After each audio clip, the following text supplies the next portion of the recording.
Season's greetings to everyone. I'd like to welcome you to what is Ignite the Spark. Typically, that is a program that we do monthly on Spectrum. The uniqueness is that because of COVID-19, we are doing this virtually. What's been a challenge for us this year is every year we do a project where we visit Rocky Knoll Nursing Home and we deliver cookies to the residents out there. Obviously, this year that's something we cannot do. So we talked with the students, they came up with some ideas, and what we've decided to do, and we just finished doing, is we delivered over 50 poinsettia plants to Rocky Knoll. And then we brainstormed with John Michael Kohler Art Center, and we created a project for the girls, which you're going to see some of the students' results of what they worked on. And then we delivered 2 Rocky Knoll kits so that the residents are able to create the same thing that the students did. Claire, once again, job at the Arts Center is, it's called Audience-Centered Program Coordinator. So my job is mostly to plan classes and workshops for different groups. And one of the special groups that I run a program for is adults with memory loss. And so the program for them is called Spark. And we're going to use a conversation starter, kind of a get to know you engagement technique that I use with my Sparkers that we can use in a situation just like this to help us get to know each other. So that'll be coming up soon. But Hannah, you want to go next? Yeah.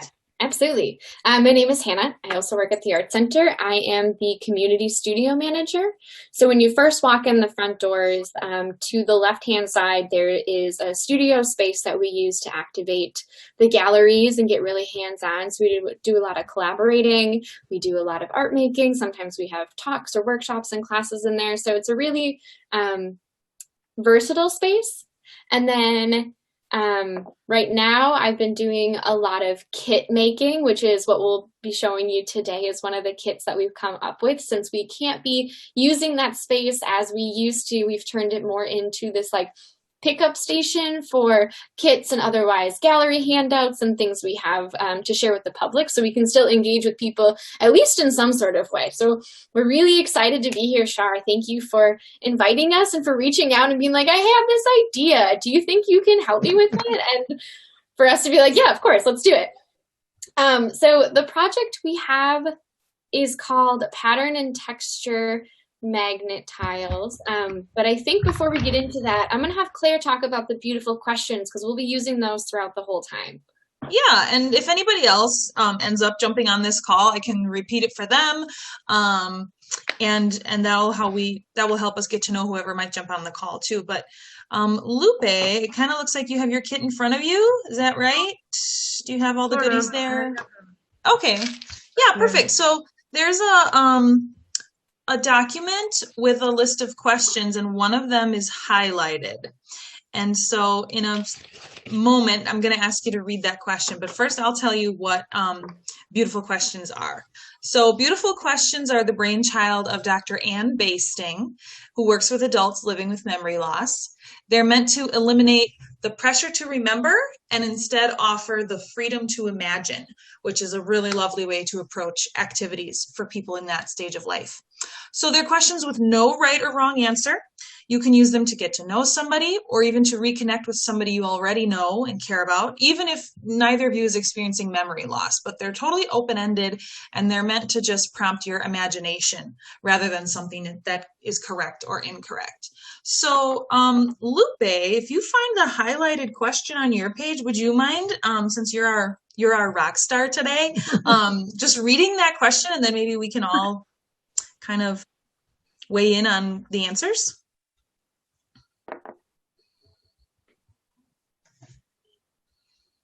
And if you don't have it or can't find it, I can read my version too. All right. Sorry if I stutter. It's been a long day. Did you hear? Sorry. Yeah, we can hear you. You're great. Okay. What does wintertime sound like? What does wintertime sound like? So, wintertime in my life sounds like the heater kicking on.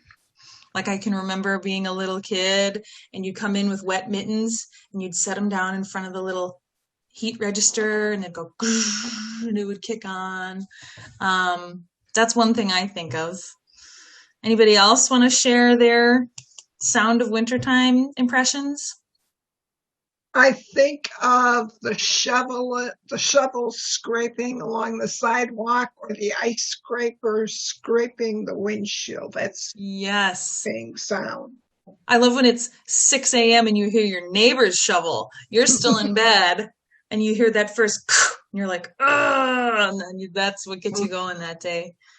Yep. You know, if you hear the shovel, you're going, oh no, there's enough snow. It's got to be shoveled. Yep, I haven't looked out the window yet, but I have heard the shovel. Yep. What about you, Hannah? I think to me, wintertime sounds like a nothing. Like after that first snow, when you step outside and you don't have footprints anywhere yet, and you listen, and sometimes there's a car slushing past you, but Yeah. otherwise it just kind of feels like the snow absorbs all the sound, and so you don't end up hearing anything. And I find that really, really peaceful.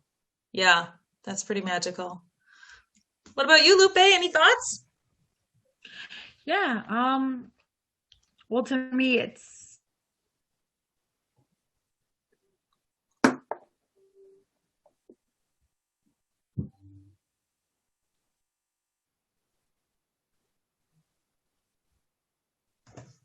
mostly what I would hear when I was in elementary school. And it's just kids talking and throwing slate on. It always made this clicking noise. And I just listened to that while I read. That was winter for me. There, you cut out for a little bit at the start of your description. What was making the clicking sound? I got the part about all the school children. What was the first part? The heater. Yeah. We had one of those electric heaters on the ground. I think it's electric. I don't know, but I turned it on and you could hear it clicking when it turned on. Yeah. Mm. Awesome. Yeah. Should we do, maybe we'll do one more and then kind of save the rest in case anybody else joins us. So I'll pick another one. Okay, this is good because we're just kind of at the start of winter. We haven't had snow yet. So how do you feel when the seasons change, or when the seasons first change? And I know for me, the transition out of summer into when the days are shorter and there's less sunlight and more darkness, that is really hard for me. It's a real bummer at first, and it takes me a while to kind of get in my groove and start to appreciate it. So all of the sparkly lights and cozy blankets and all that stuff becomes really important because it helps you cope with like, it's dreary out. So that's my response to the seasons changing. Anybody else? Put layers of clothes on, you know, jackets and mittens and boots, and you have to put thought into everything. You know, there's no more just, oh, let me run out to my car. It's, oh, do I really want to run out to my car? And everything that's involved with that. But then the transition from winter to spring, though, is like the whole opposite feeling where you're like, oh my gosh, I'm just taking a deep breath of fresh air and my eyes aren't watering and my cheeks aren't burning. Hannah, do you have anything for the changing seasons? I feel like when the seasons change, there's always that it feels like a moment of adjusting, which I think kind of happens with all of them. I have to stop and, like you said, be mindful of what I'm wearing or what I'm doing or if I need to go to my car, but then also just recalibrating how I do everything. Like I can't leave the back door open with the dog outside when it's super cold out, but I can do that in the summer sometimes as long as critters don't come in the house. Yeah. So there's like there's that adjustment to it that I like Yeah. and don't. Yeah, there's a new rule book every 3.5 months. There's a new set of rules. Lupe, what do you think? What does it feel like when the seasons change? And it doesn't have to be into winter. It could be any transition. And I see that you're frozen a little bit. So whenever you come back. Again, can you hear me? Yes. I'm sorry. All of you guys are frozen, so I don't know if you guys can hear me or not. Oh, shoot.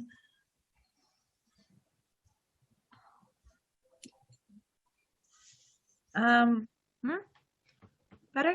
Yeah. Hi. Okay, good.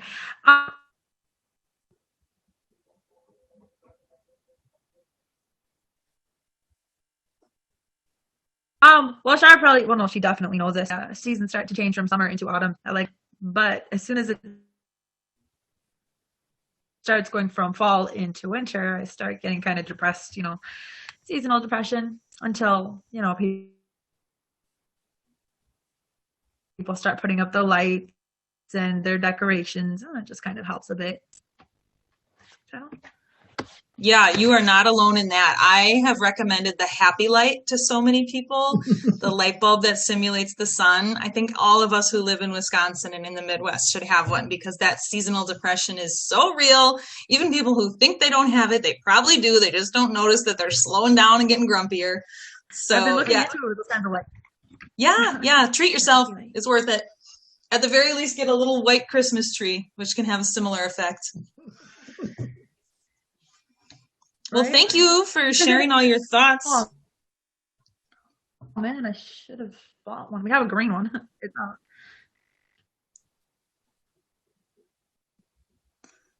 Today we'll be doing a project called Pattern and Texture Magnets, inspired by two artists that are part of our permanent collection at the John Michael Kohler Art Center. One artist being Loy Bolin and the other Nek Chan. Both of these artists assembled light-catching materials into arrangements filled with pattern and texture. They did this for themselves to enjoy, but also for visitors to enjoy as well. Inspired by the work and the materials that they used, we've created a project for you. So let's get started. First off, you'll need to look at your materials. There is a tube of glitter glue, a bag of beads and gems.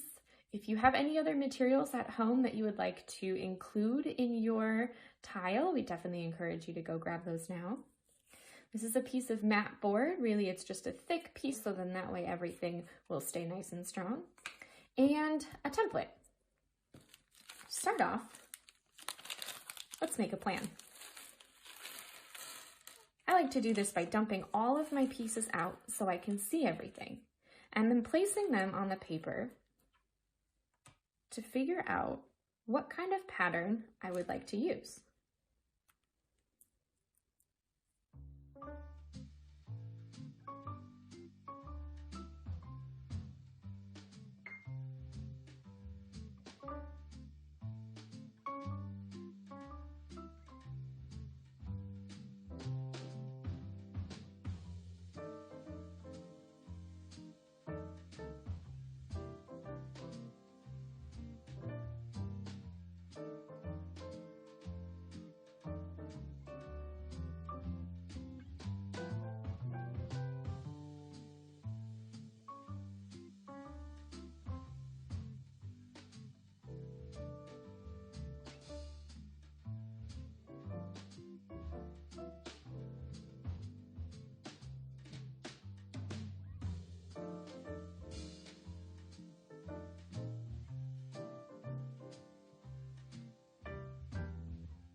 So now that I have a pattern that I like, I am going to slide all of my other pieces to the side, and maybe I'll use those for another one. Then what you're going to do is you're going to take your glitter glue, and I'm going to do it by placing glitter glue on the board and then setting the piece one at a time on top of it. And it's okay if it comes out a little bit because I think that adds some really nice sparkle. And make sure you use enough glue to keep the pieces attached.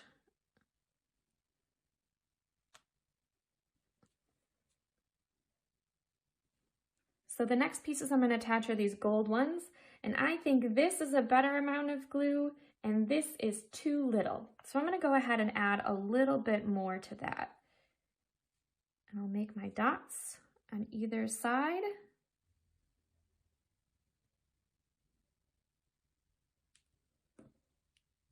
And we'll add them on.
And there we have it. So if you have any leftover glitter glue, you can also use that to add some designs or patterns to your piece. I'm going to add some swirls on either side.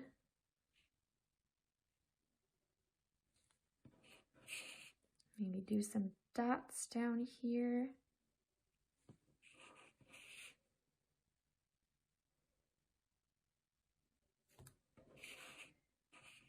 And there we go.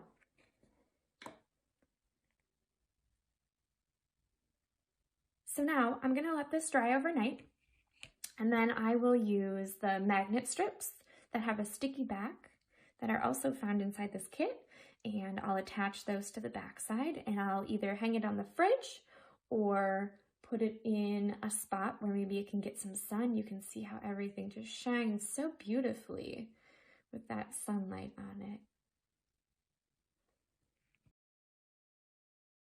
Yeah. So the project we have combines both of those artists since they both assemble light-catching materials, and it's called the Pattern and Texture Magnet. And so, Lupe, yours is a magnet, but for our individuals at Rocky Knoll, theirs will actually be a hanging piece because we weren't totally sure if magnet was an option in maybe the spaces that they were living.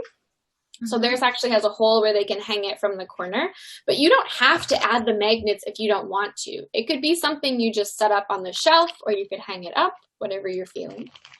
So what we're going to do to start off with is take a look at the materials. You should have a piece of, it's called mat board. It's just a really sturdy paper-based material. They usually use it for framing the outside of pictures, but we had some scraps, so we made some small pieces. There should be a little baggie or an assortment of beads, gems, tiles, sequins. Everyone's is so different because we have just like an abundance of these little doodads in the basement. There might be buttons.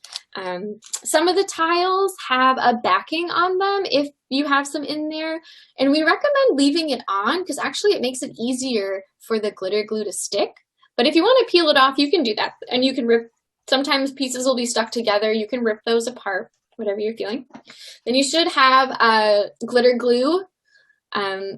Lupe, you should probably have one, but our Rocky Knoll friends will have two just because their tiles are a little bit bigger because some of their pieces are a little bigger. You don't have to use the whole thing, but you could use the whole thing. I made an example and I used most of it to put my pieces on, and then I started doing designs and patterns and stuff, so that's an option too. And then there'll be a little template in there if you wanted to plan it out, but on that, otherwise you can just plan it out on the desk in front of you. So to start, we're going to ask you to make a plan. So if you have a space in front of you, dump your pieces out, or if you have a container, or if you just want to dump them in your hand and take a look at them, you can do that too. And start by deciding, like, where do you want to put your pieces? Do you want to do it where you find maybe 3 circles and 3 lines and you want to go every other? Or do you want to do it where maybe it's more of a flower pattern that you have something in the middle and petals or pieces that are coming off of it? There is absolutely no wrong way of designing this because you are the artist, and whatever you choose to do is beautiful. I love this stage because it reminds me of when I was in middle school and I was going through my homemade jewelry phase, and it was so fun to just sort all your beads. Even if you didn't end up doing anything with them, you would just sort them, and it was just so therapeutic and calming to put all the purples with all the purples and see how many you had of these extra special ones. So definitely takes me back to being a little 12-year-old dork, and I say that with love. Said with love. Yeah, this project really reminds me too of all those like bracelets I used to make. Yeah. Where you'd use whatever beads or things that you had around and you'd give it to somebody, and it was like the most prized thing you've ever created, but really it was like 4 beads and they didn't even match, and one was a letter, and you're like, wear this forever. Yep. The next step is, once you have a plan or you have like an idea of what it is that you want to make or what you're going to put onto your tile, you're going to start assembling it. And what I recommend doing is taking your glue and putting it onto the tile first. And I'd put on like much more than you think you might put on there, just because while glitter glue is beautiful, it's not always the stickiest if you don't put enough on. So adding a little bit more than you think is totally fine. And then also what happens is it oozes out a little bit, and I think that looks really cool because then when the sun catches it, you catch the sparkles as well as the piece that you're putting on it. So whenever you're ready, you can start taking that design that you had made a plan for and putting it onto your card. And I want to say also, for our friends who are going to be enjoying this video at Rocky Knoll, I hope that maybe you'll think about some of the questions we've been asking, and whoever's hanging out with you at the time of doing this project, maybe you'll ask each other, and you can gripe about snow just like we've been doing, or get a song stuck in each other's head. Or what's the craziest Christmas gift that you've ever gotten? Yeah, is it an ugly tie or an ugly sweater? You know, what are those? Just what are the really? I still remember this really ugly wool skirt. It was, I do apologize, everyone. Pink and green plaid. Ooh! Oh dear. And it came with a green sweater. Lime green. Oh, that's terrible. And were you like obligated to wear this? Like you had to wear it in front of the person who gave it to you, kind of a thing? It was from my godmother. Uh-huh. So yes, I had to wear it. Yep. I do apologize. I'm getting a notification on my phone that I may have a family emergency. So I'm going to step away, but Claire, you got this. We got this. Thank you for getting us started on the right foot, Hannah. Absolutely. Thank you so much. And I look forward to seeing what your tiles look like. Feel free to send Claire and I some pictures or send them to Sean. Yeah, we're going to make sure you get pictures. Wonderful. Absolutely. Thanks, Hannah. Have a good Thanks night, for everyone. doing this too. with us. Absolutely. Thanks for thinking of us. Bye. And then there were 3. Well, I'll admit I was cheating a little bit and I was working ahead because I really like this project. So I'm scared to hold it up and show you because the glue's not dry yet, but I'm pretty pleased with what I came up with. And it's kind of, I think another theme of the artists who we base this project on is how when you take something ordinary, like glitter, even though it's like sparkly and fun, it's a fairly ordinary item, or bits of broken glass, when you arrange them in a special way, they become extraordinary. Like if you had a bunch of troll dolls lying around your bedroom or stuffed animals or anything, it'd be like, oh, cool, you have a bunch of those. But if you arrange them in a certain way, then all of a sudden it becomes something. Then it becomes impressive. Or even the clothes in your closet. If you arrange them in color order and all of a sudden you've made this rainbow, it goes from being something totally mundane to something exciting and special. And so that's something that a lot of our environment builders in our collection at the museum have in common, is the ability to take an ordinary substance or item and arrange it in a way where all of a sudden it's super special. So it's kind of what we're doing with these beads here. You have a random little bucket of beads, but arranging them kind of heightens the whole thing. I just snapped a picture on my phone of what mine looks like, because again, it's not dry enough for me to hold up, but I wonder, you can kind of see. I like that. Mine's a little bit bigger than yours, Lupe. Oh, that is cute. I like it. Thanks. It's mostly blue and gold, so like picking through by color is another good way to make something seem a bit more special when you put a color restriction on it.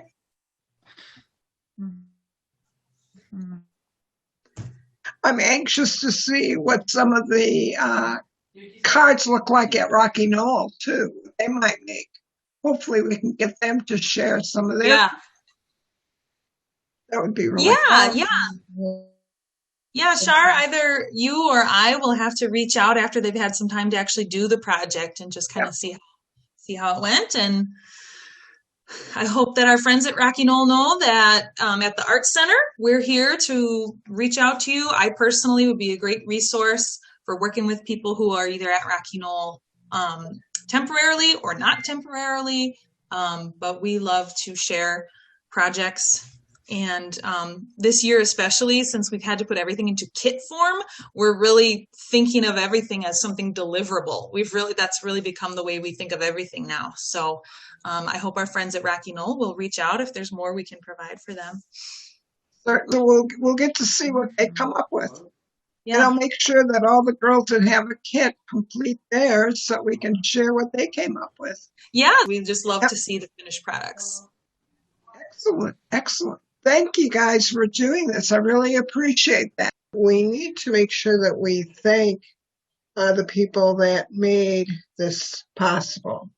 Obviously, students, we had several mentors helping get the items out to Rocky Knoll for the residents. And then we obviously need to extend a big thank you to John Michael Kohler Arts Center. Visit their website if you're curious about the different things that they're doing. Visit our website if you're curious what we are up to. And please pay attention, because in the month of January, that is National Mentoring Month, where a lot of different recognitions are going to happen on a local, a state, and even a national level, honoring the work that mentors do. So visit our website if you're curious for more information, and enjoy the activity, enjoy your holidays, and we'll talk to you next month.